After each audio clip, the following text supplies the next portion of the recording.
কেন আপনার মার্কেট কি এটা হাসপাতাল?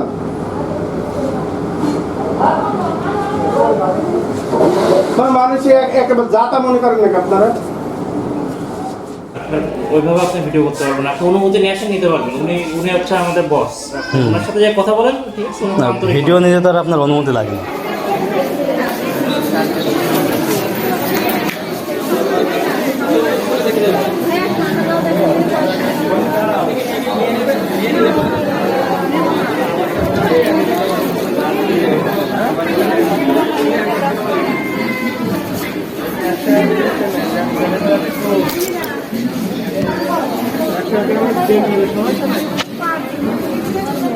সর্বক্ষণই এটা নজরদারিতে রাখতেছি, এবং তারপরেও যদি এর ব্যত্যয় ঘটে আমি নিজের ব্যবস্থা নিব, আইনানুগভাবে যেটা নেওয়ার কথা সেটাই নিব।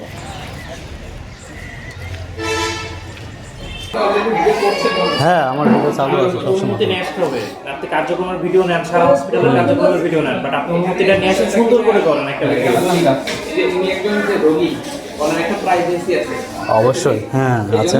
প্রাইভেসিটা ব্রেক করার কোনো নিয়ম না। না, আপনি যে বিধিনিষেধ দেখাচ্ছেন, আপনার হচ্ছে সাংবাদিকদের কোথাও এন্ট্রি কোথাও ভিডিও করতে হলে আপনার পারমিশন লাগে না। এটা মানে হাইকোর্টের রুলসটা আপনাদের মনে হয় জানা নেই আর কি। আপনার এটা অন্য ক্ষেত্রে ঠিক আছে, হাসপাতালের ক্ষেত্রে এই জিনিসটা না, এটা হ্যাঁ কোনো দিক থেকেই না আর কি। সুবর্ণ আছে এগুলো যে নেওয়া হয়, এগুলো কি মানে নেওয়ার বৈধতা আছে? নেওয়া যায়? এটা আপনি কর্তৃপক্ষকে জিজ্ঞেস করেন। এটা তো কর্তৃপক্ষ নিচ্ছে না, এটা তো আপনারা রিসিভ করছেন। হ্যাঁ, এই জন্য তো এটা যেহেতু হচ্ছে, নিশ্চয়ই কর্তৃপক্ষ এটা বিষয়টা নজরে আছে, কর্তৃপক্ষের জানা আছে, অনুমতি আছে। তো এই বিষয়টাতে আপনাদের কোনো স্থে থাকলে, কোনো প্রশ্ন থাকলে আপনি যথাযথ কর্তৃপক্ষ জিজ্ঞেস করুন, এটা কর্তৃপক্ষ। আচ্ছা, আসলে এগুলো নেওয়ার পরে এগুলো কার্যক্রম কি করে, মানে এগুলো কি করা হয় এগুলো? এটা নেওয়ার পরে এটা তো গায়ে লেখাই আছে, এটা হলো নট ফর সেল। এটা আপনি নিজে ব্যবহার করতে পারবেন, চাইলে আপনারা ব্যবহার করেন? হ্যাঁ, আপনারা ব্যবহার করেন? হ্যাঁ, এটা নিজের প্রয়োজন। এগুলো আপনাদের কাছে আসার পরে এগুলো আপনারা এই ওষুধগুলো লেখেন, তাই তো? প্রয়োজন হয়। মানে এই ওষুধগুলো আপনারা লেখেন? জি না, এটা না, বিষয়টা এরকম। তাহলে তো ওরা আসে কি করতে আপনাদের কাছে? এটা আসে ওরা ওদের নিজস্ব প্রমোশনের জন্য।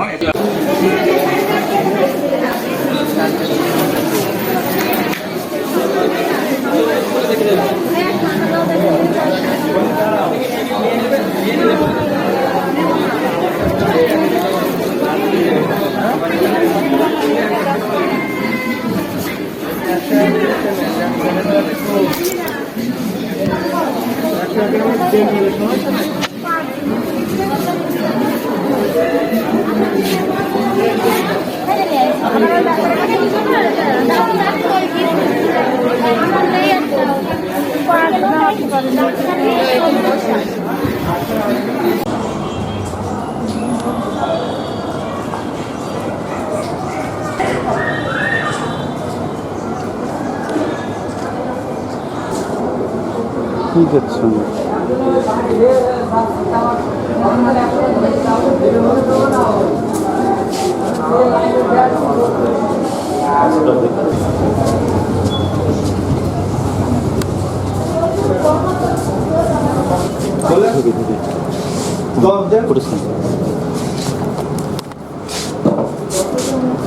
হচ্ছে কোন কোম্পানি থেকে এসেছেন? আমি আসতে পারছি, আপনি ভিজিট দেন। ভিজিট টাইম কোন সময় থেকে? আপনি 12টা থেকে ছিল। এখন কি জন্য 12টা বাজে। কেন আপনার মার্কেট কি এটা হাসপাতাল?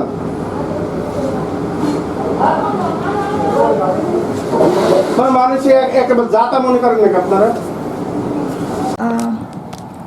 আমাদের সরকারি মানে অধিদপ্তরের আদেশই আছে যে সপ্তাহে নির্দিষ্ট 2টা দিন এবং নির্দিষ্ট সময় ভিজিট করবে। এটা হচ্ছে 12টার পর থেকে 2টা, এই 2 ঘন্টার ভিতরেই ভিজিট করবে। এবং আমাদের এই ব্যাপারে আমি জয়েন করার পরই সবাইকে দিক নির্দেশনা দিয়েছি, আমার চিঠিও করা আছে। এবং তারপরেও যদি এর ব্যত্যয় ঘটে থাকে আমি নিজের ব্যবস্থা নিব।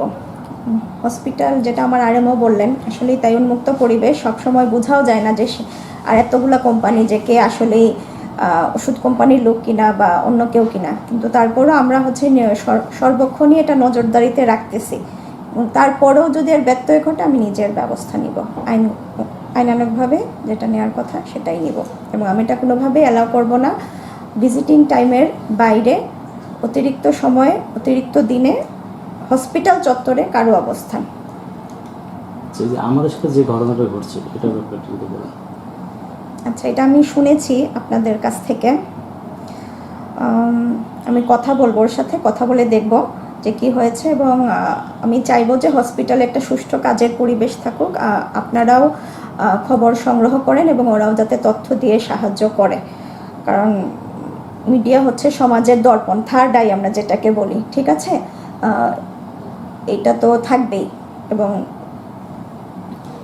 যেটা হবে আমি দেখব। আরেকটি আচ্ছা, ভাই বা স্যার ডাকা হয়েছে কিনা এটা নিয়ে সে উত্তেজিত হয়েছে কিনা এটা তো আসলে ওই ভালো বলতে পারবে, ঠিক আছে? তবে এই কারণে উত্তেজিত হওয়ার কথা না, এবং আসলেই হওয়ার কথা না, এবং এরকম আমার জানার মধ্যে কোনো নিয়মও নাই, তাই না? আমরা তো সবাই এখানে কর্মচারী, সরকারের কর্মচারী, আমিও কর্মচারী, সেও কর্মচারী, সবাই কর্মচারী, এবং আমরা এখানে এটা একটা সেবামূলক প্রতিষ্ঠান। সুতরাং ভাই ডাকলেন নাকি স্যার ডাকলেন এটাতে কিছুই যায় আসে না। তবে সবাই আশা করে যে কর্মপরিবেশে একটু মিনিমাম সম্মান এবং নিরাপত্তা, এতটুকু সবাই আশা করে, এটা চায়, ঠিক আছে? এটা তো অস্বীকার করার সুযোগ নেই, কিন্তু তার মানে এই না যে আপনার তাকে স্যারই ডাকতে হবে, তা নিশ্চয়ই না। ধন্যবাদ।